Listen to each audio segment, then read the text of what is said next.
Good morning बच्चों। Mission शिक्षक संवाद के पढ़ाई से प्रतियोगिता तक विज्ञान जूनियर स्तर में आज हम पढ़ेंगे वायु प्रदूषण के बारे में। जब गैस, धूल, गंदगी, काले, वायरस आदि जो होते हैं हवा को दूषित कर देते हैं, अशुद्ध कर देते हैं, अस्वास्थ्य कारक कर देते हैं और विषाक्त कर देते हैं, यानी जहरीली कर देते हैं, तो क्या होता है? वायु प्रदूषण हो जाता है। हवा में मौजूद वायु प्रदूषण की मात्रा मनुष्य, जंतुओं, पौधों और पूरे परिस्थिति तंत्र को पर उसके प्रभाव को निर्धारित करता है। कैसा प्रभाव डालेगा? हवा में प्रदूषण की मात्रा मनुष्य, जानवरों और पौधों को नुकसान के स्तर तक प्रभावित करती है, यानी कि उन्हें नुकसान पहुंचाती है। कैसे नुकसान पहुंचाती है अभी हम पढ़ेंगे। और होते क्या हैं, क्या कौन कौन से कण होते यानी पदार्थ होते हैं जो वायु में प्रदूषण करते हैं। एक होता है कणिका तंत्र। वायु प्रदूषण में पीएम का मतलब होता है पार्टिकुलेट मैटर, यानी कि कण प्रदूषण। ये हवा में मौजूद महीन कण होते हैं जो सांस लेने में परेशानी उत्पन्न कर देते हैं। पीएम जो है वायु प्रदूषण को नापने का एक मात्रक भी है। पीएम अलग अलग प्रकार के होते हैं, जैसे PM10, PM2.5, PM1 ऐसे करके। तो PM10 जो होता है धूल और धुएं में पाए जाने वाले छोटे कण जिनका व्यास 10 माइक्रोमीटर या फिर 0.01 मिमी या उससे भी छोटे होते हैं। इसमें बेंजोपाइरेन जैसे कण पाए जाते हैं। और दूसरा होता है PM2.5। ये जो होते हैं इनका व्यास जो होता है 2.5 माइक्रोमीटर से कम माप वाले वायुजनित कणों से मिलकर बना होता है। जैसे कोयला या अन्य जीवाश्म ईंधन जलाते हैं, बिजली संयंत्र जो होते हैं, वाहनों से निकलने वाला उत्सर्जन धुआं यानी कि, और औद्योगिक उत्सर्जन यानी कि धुआं, इसमें ये महीन कण पाए जाते हैं। कौन से होते हैं वो? PM2.5। तो PM जो 10 होता है और एक PM2.5 होता है। और दूसरे होते हैं हानिकारक गैसें। ये हानिकारक गैसें जो होती हैं, जो भी हवा में जो क्या होता है गैसों से मिलके बनी होती है हवा, जो वायु होती है, लेकिन उसमें कुछ गैसें वांछित सीमा से अधिक हो जाती हैं तो वो हानिकारक हो जाती हैं। जैसे nitrogen dioxide, sulphur dioxide, carbon dioxide, methane, carbon monoxide, ये सब जो हैं जब एक सीमा से ज़्यादा हो जाती हैं तो हानिकारक हो जाती हैं। प्रदूषण जो होता है वायु प्रदूषण दो प्रकार का होता है। एक होता है घर के अंदर वायु प्रदूषण और घर के बाहर। तो घर के अंदर वाला क्या होता है? जब धूल, गैसें और एलर्जी घर, कार्यालय, स्कूल आदि जैसे इंडोर स्थान जो होते हैं उनमें हवा दूषित हो जाती है तो इन्हें कहते हैं इंडोर वायु प्रदूषण, है ना। ये आंतरिक वायु प्रदूषण हो गया। इंडोर हवा जो होती है बाहर की तुलना में 10 गुना खराब हो सकती है, क्योंकि प्रदूषण जो होता है बंद स्थान में फंस जाता है, स्वतंत्र स्थान पर नहीं निकल पाता, घर के अंदर फंस गया, है ना। तो वो क्या हो जाएगा? वो ज़्यादा नुकसानदायक हो जाती है, 10 गुना ज़्यादा। और क्या क्या स्रोत होते हैं इसके? जैसे तंबाकू है, धुआं है सिगरेट वगैरह से, और ईंधन, मिट्टी का तेल, है ना, तो इन सब से। और एयर फ्रेशनर जो हम परफ्यूम वगैरह लगाते हैं उसमें भी कुछ गैसें ऐसी होती हैं जो प्रदूषण फैलाती हैं। और जो इंडोर वायु प्रदूषण के और क्या होते हैं? धमाकेदार धुआं होता है, और पालतू पशुओं का जो होते हैं उनके रूसी होती हैं, और फोटो कॉपी और प्रिंटर, इन सब से इंडोर वायु प्रदूषण होता है। और बाहरी वायु प्रदूषण क्या होता है कि बाहरी वायु प्रदूषण में क्या होता है? जो बाहर हो, जो घर के बाहर जो हवा निकल जाती है उसके कारण जो होता है, यह प्राकृतिक घटनाएं, जैसे जंगल जल जाना है, जंगल में जब आग लगती है तो उससे प्रदूषण होता है, ज्वालामुखी फटती है उससे होता है, या मानवीय गतिविधियों जैसे कचरा जलाना आदि के कारण होता है। देखिए ये एक वाहन जा रहा है उससे धुआं निकल रहा है, इससे भी क्या है? बाहरी वायु प्रदूषण है। कौन कौन से शुरू होते हैं? एक है बिजली संयंत्र, दूसरा कचरा जलाना, C&D गतिविधि यानी कि निर्माण और विनाश गतिविधि।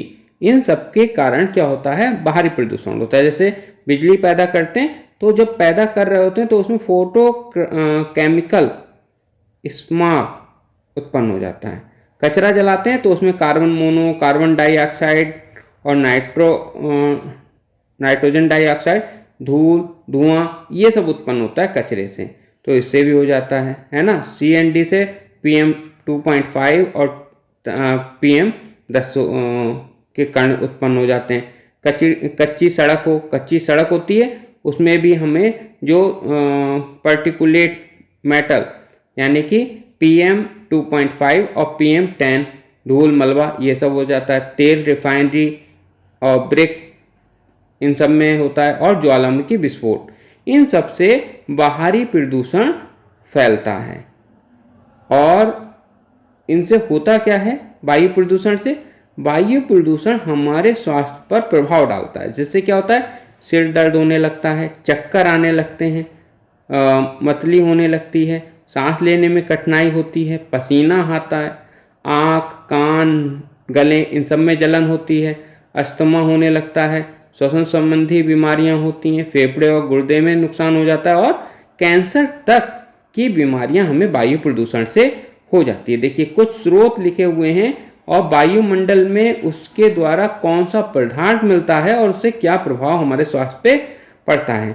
जैसे हमारे वाहन हैं, वाहन का धुआं हुआ, काष्ठ यानी लकड़ी, कोयला, तेल, पेट्रोल, डीजल और प्राकृतिक गैस, ये जब जलती हैं तो इससे कार्बन डाइऑक्साइड और नाइट्रोजन डाइऑक्साइड की मात्रा में वृद्धि हो जाती है। इससे हमें सर दर्द होने लगता है, दमा और थकावट होने लगती है। ईंधन का अपूर्ण दहन, इससे कार्बन मोनोऑक्साइड आ जाती है, जिससे दम घुट जाता है। कई बार चिमनी जला के लोग सो जाते हैं तो क्या होता है, उनका पता चलता है दम घुट गया। रेफ्रिजरेटर, एयर कंडीशनर, इनसे क्या होता है, क्लोरोफ्लोरोकार्बन होती है, इससे ओजोन की परत जो होती है उस पर नुकसान पहुंचता है। कागज निर्माण, इसमें सल्फर डाइऑक्साइड बढ़ जाती है, जिससे अम्लीय वर्षा होती है। इनसे हम समाधान क्या है, जैसे इंडोर समाधान क्या है, हम इंडोर वायु प्रदूषण रोकने के लिए जो भी हमारा स्रोत है वायु प्रदूषण का, उसको कम किया जाए, वेंटिलेशन की सुविधा दी जाए और आर्द्रता का स्तर पर निगरानी रखी जाए और इंडोर रिक्त स्थान को साफ रखा जाए। इससे क्या होगा, इंडोर में वायु प्रदूषण नहीं होगा, आंतरिक में नहीं होगा। और बाहर के साथ समाधान क्या है, बाहर हम क्या करें, घर के बाहर हमें उत्सर्जन को कम करना चाहिए। जैसे कि जब हम कहीं दूर जा रहे हैं तो हम क्या करें, कार और बाइक को ले जाने से बचें, सार्वजनिक परिवहन का हम प्रयोग करें और कचरा जलाने से हम लोग बचें और अधिक पेड़ लगाएं और स्वस्थ वायु पहल का समर्थन करें। इसके द्वारा हम बाहरी रूप से जो भी हमारा वायु प्रदूषण हो रहा है उससे हम बचाव कर सकते हैं। जैसे कि भाई गाड़ियां कम चलेंगी तो धुआं कम होगा, कचरा कम जलेगा तो कार्बन मोनोऑक्साइड कम होगी, पेड़ ज़्यादा लगेंगे तो कार्बन डाइऑक्साइड वो ले लेंगे, हमें ऑक्सीजन दे देंगे। इसके आगे अब हम पढ़ेंगे ग्रीन हाउस प्रभाव के बारे में।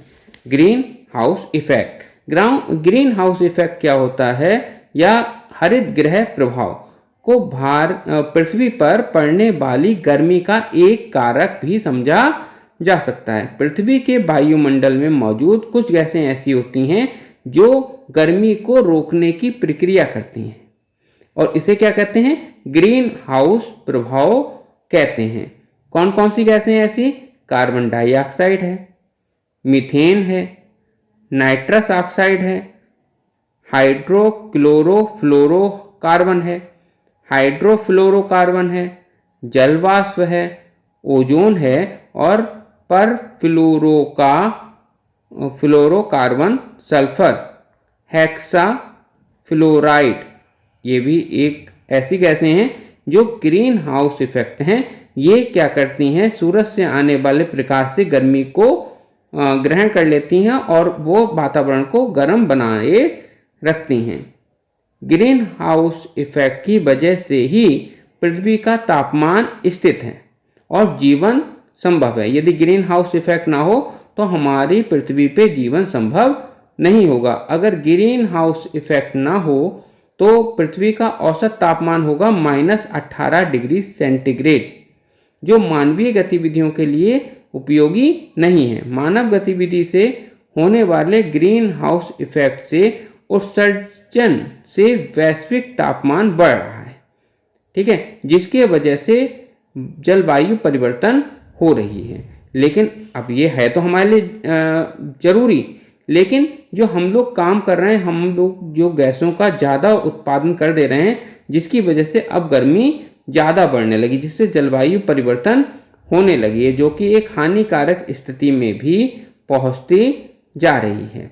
हरित गृह या ग्रीन हाउस, हम लोग क्या करते हैं, ये जो हरित ग्रीन हाउस इफेक्ट है, इसका प्रयोग करके हरित गृह या ग्रीन हाउस बना लेते हैं। इससे क्या होता है, पौधों को उगाने के लिए बनाई गई एक इमारत है। इसे ग्लास हाउस भी कहते हैं। यह कांच या प्लास्टिक के ऐसे पारदर्शी सामग्री से बने होते हैं जो ग्रीन हाउस में पौधों को ठंडी जलवायु में गर्म रखते हैं। जहाँ ठंड ज़्यादा पड़ती है वहाँ पे भी वो गर्म कर देते हैं, और कुछ हरे पौधे गर्म वातावरण में ही पनपते हैं। ठंडे प्रदेशों में इसके लिए क्या करते हैं, शीशे की दीवारों का निर्माण करके घर बनाया जाता है, जिन्हें हरित गृह कहा जाता है।